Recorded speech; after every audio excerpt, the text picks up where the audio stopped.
Alors, partir travailler en Israël, bonne idée ou pas? On entend souvent parler de la Silicon Wadi, de son innovation, de son économie qui bouillonne.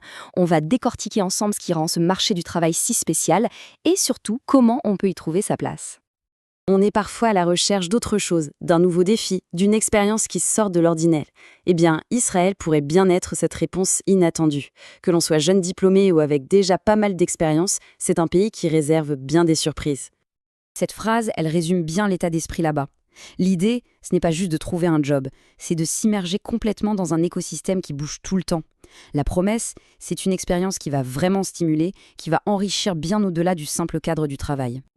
Bon, entrons dans le vif du sujet. D'abord, pourquoi est-ce qu'on parle d'Israël comme d'une terre d'opportunités?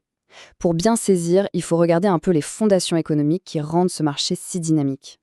En fait, tout part de là, l'économie. Elle tourne vraiment à plein régime et ça crée des emplois en continu dans des tas de domaines différents.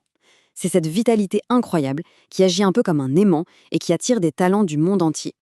D'accord, l'économie est dynamique. Mais concrètement, où sont les jobs? Quels sont les secteurs qui embauchent vraiment? C'est là que ça devient particulièrement intéressant. On va voir que les opportunités sont très concrètes. Ce qui est frappant, c'est la diversité. Évidemment, on pense tout de suite à la tech, à la cybersécurité, des domaines où Israël excelle. Mais attention, le dynamisme va bien au-delà de ça. Les sciences de la vie, l'agrotechnologie, les énergies renouvelables et même des secteurs comme le tourisme et l'hôtellerie sont en pleine expansion. Ça ouvre un champ des possibles vraiment large.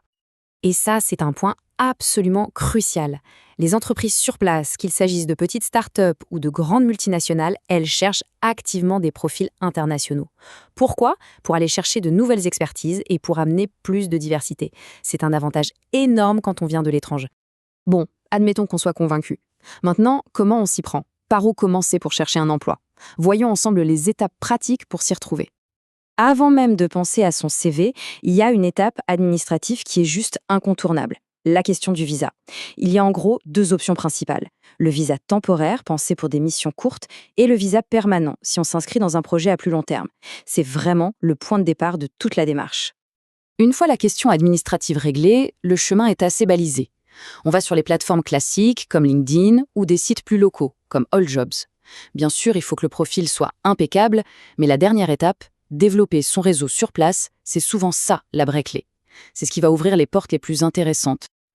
Ok, trouver un emploi, c'est une chose, mais réussir son intégration, ça, c'en est une autre.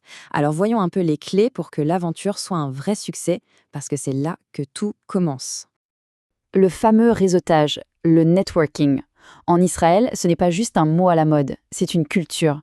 Les petits déjeuners pro, les déjeuners d'affaires, ce ne sont pas de simples formalités. Non, ce sont des moments vraiment importants pour créer des liens, pour échanger des infos, et souvent pour découvrir des opportunités qu'on ne verrait nulle part ailleurs. Et puis il y a cet aspect qu'on ne peut absolument pas négliger, l'intégration culturelle. C'est un facteur de succès majeur. Ça passe par l'apprentissage de la langue, bien sûr, mais aussi par la compréhension des codes, des habitudes dans le monde du travail. C'est vraiment ça qui fait la différence entre être juste un expatrié et devenir un collègue pleinement intégré. Allez, pour finir, si on devait résumer tout ça, qu'est-ce qu'il faudrait garder en tête? Faisons le point sur les éléments vraiment essentiels.